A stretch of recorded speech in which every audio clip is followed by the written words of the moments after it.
Welcome to this week's Confession of a Fitness Professional. I'm your Fit Pro, Andrea Anderson. And yes, if you are viewing this on YouTube, you will notice the most delicious of fall beverages in my hand. And by that, I mean the pumpkin cream cold brew from Starbucks.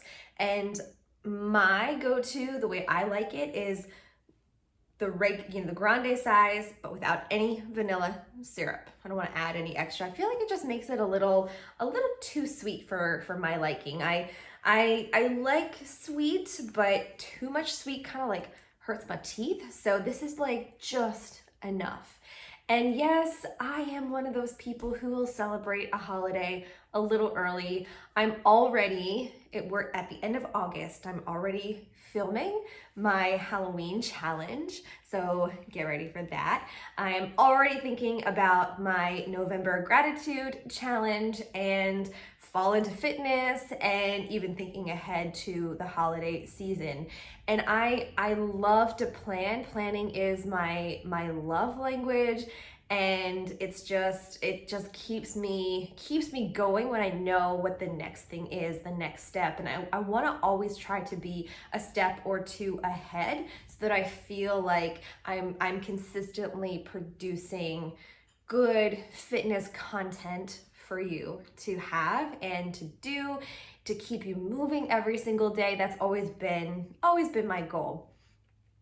I think I've talked about this before on the podcast, where the fall season is like this in-between time. And what happens with these in-between seasons, like spring and fall, where you're like really drastically changing your daily routine, you're drastically changing your clothing, all of your regular habits.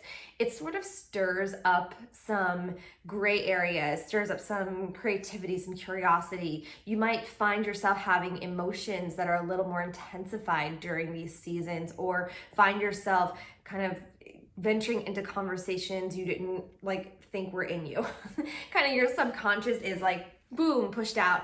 And it's because we're getting a little uncomfortable. The moving from summer to fall is an uncomfortable kind of seasonal change. You're going from, maybe your routine is a little more relaxed in the summer, or maybe your routine is more intensified in the summer and it chills out in the fall. But for whatever reason, I find most people have this really intense summer to fall, and this is like right in between that season.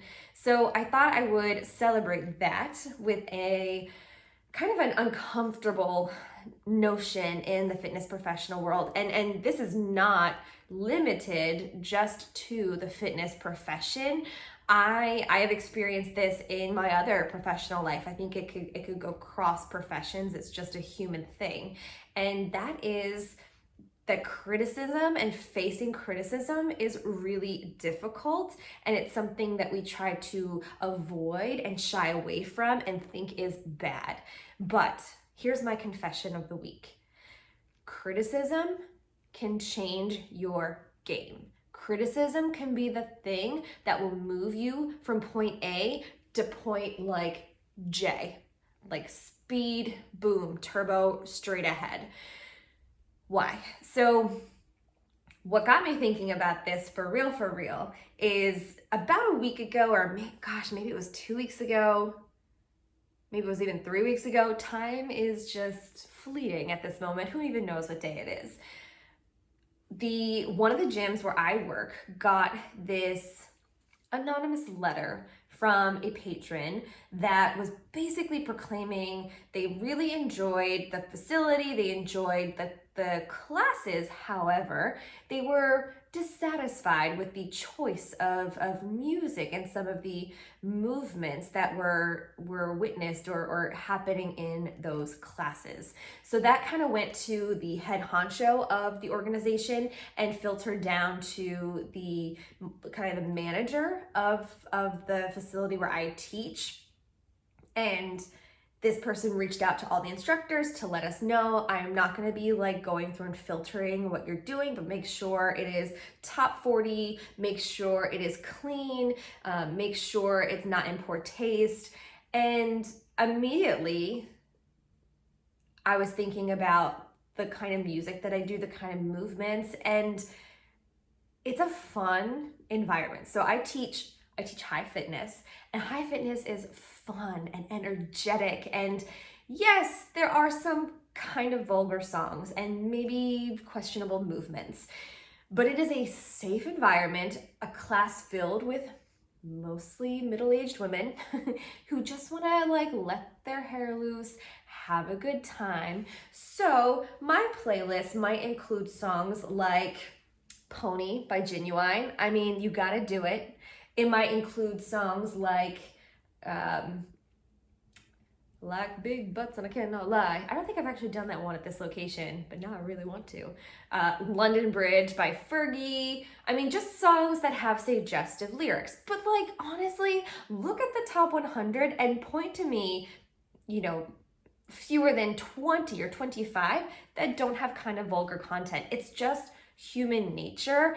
And if you go into it with this idea of like, this is just for funsies, we're letting loose, having a good time, this is an environment with all of these people who are here just to have fun, then it's all good. But I thought about it and I thought, there have been other times that I have gotten criticism that I really took to heart, and it almost changed what I do, and then it ended up changing it for the better. And let me explain. So my initial reaction to this was, how rude. And then I thought, oh my gosh. And I kind of like went back through my playlists and I was like, okay, so yeah, we do have some kind of like questionable content. Sure. Yep, we do. But it's all in good fun. And it's not like we're out there doing a strip tease in the middle of the dance floor. We're just having fun. So immediately I was like, okay, let me get all this out of the playlist. Let me put some good clean songs on there. And then it felt inauthentic. It didn't feel like a class I would offer. And I am a very confident person. I am very expressive. Like, I'll get back to that one. I'm not shy. I'm not shy, especially when it comes to the fitness environment. I love to have a good time. I love to show people a good time. I love to make it an experience. And part of that experience is the music choice. And if I were to restrict myself, then the class would not be my class. It would be any generic class with any generic instructor that you could pull off the street. So the playlist is what makes it my class. The expression is what makes it my class. So I decided, you know what? We're just gonna keep doing what we do.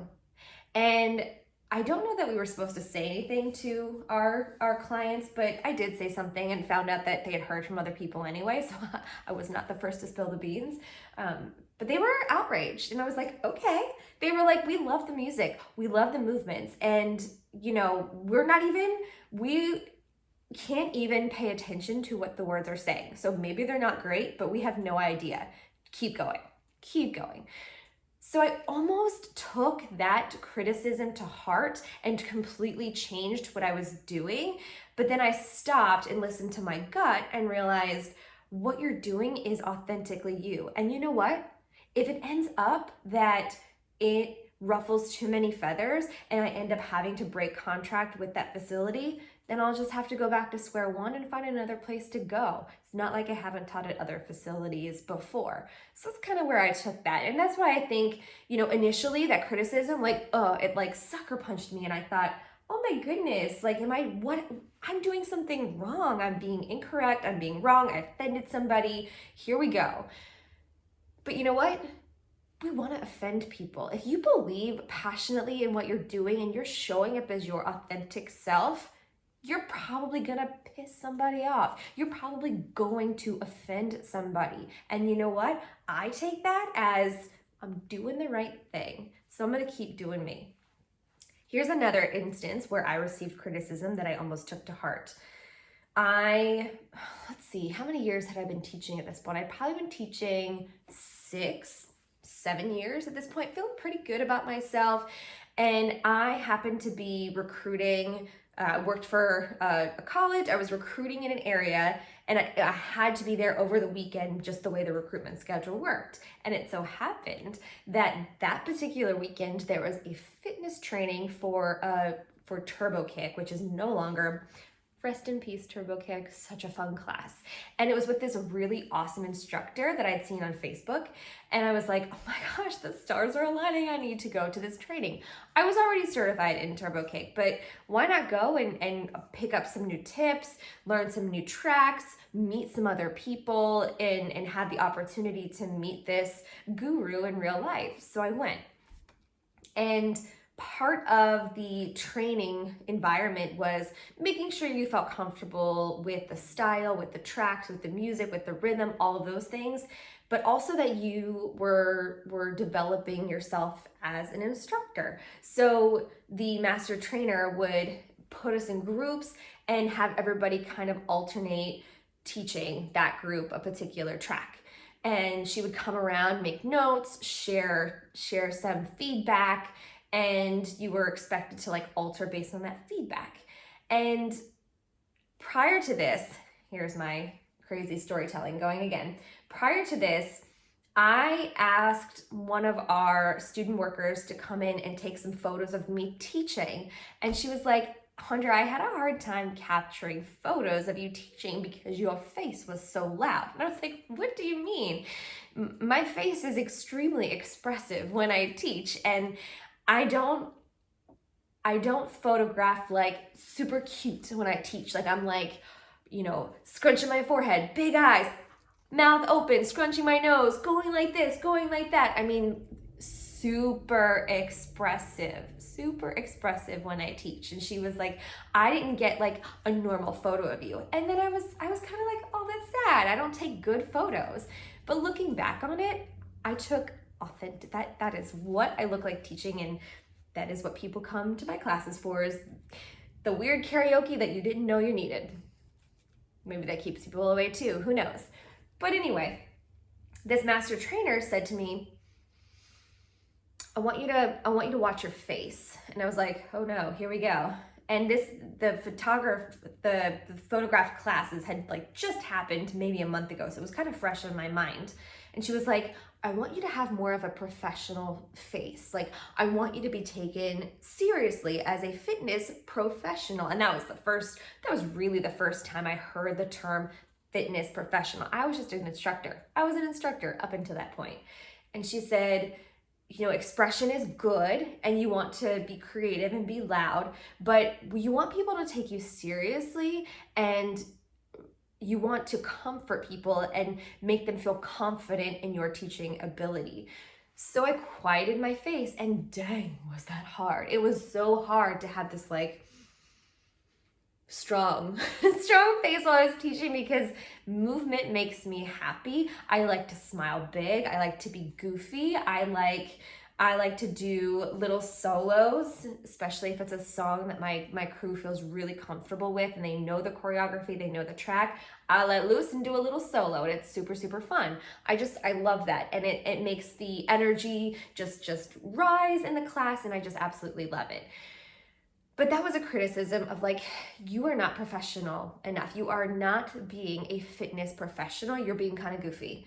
And people might be turned off by that. And I thought, okay, yeah, we can't turn people off to like my expression. I want to have the most opportunities available. I want to make sure that I'm coming across as a bona fide professional. I want to be seen as a professional.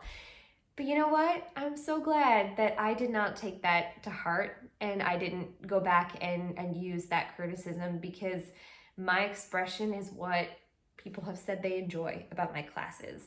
And again, yep, sure. Does it turn people off? I'm sure there's somebody that comes in and is like, oh my gosh, she's too much. And listen, you're gonna be too much for people. You're gonna be too much, and that's okay. Those aren't your people. There are people out there that want what you got. They want to pick up what you're putting down. And it's okay. People are allowed to have their opinions. They're allowed to believe one way or another. This master trainer I respect so much, and I learned a lot from her that day. But that was one piece of advice I decided not to take away. So I guess my overall moral from these things, my confession, if you will, is allow criticism to change you. Allow yourself to accept criticism, to accept the opinions of others, but go with your gut and go with your authenticity. And if it doesn't work out somewhere, it doesn't work out somewhere. If you are too much, you're too much for them. Does it mean that you're too much and you're wrong? No, it means you're just in the wrong space. And there is another space for you. We should not have to quiet ourselves. We should not have to be anything but who we are. And that's when you know you're in a good spot and you're with good people. Especially when we had gotten that letter and the people in class were like, absolutely not, do not. What is your raunchiest song? Let's do it right now. I was like, okay, these are my people. These are my people. Maybe in another place I would have gotten a pink slip right away. Who knows? But you got to think about that. I think criticism is good. It makes you think. It makes you stop. Having curiosity is good. Questioning things is good. But at the end of the day, go with your gut. Don't be upset about somebody offering you criticism. It's their opinion. They're allowed to have it. But you don't have to let it change who you are. So that's my confession. I hope that you look differently at criticism and you allow yourself to be exactly who you are.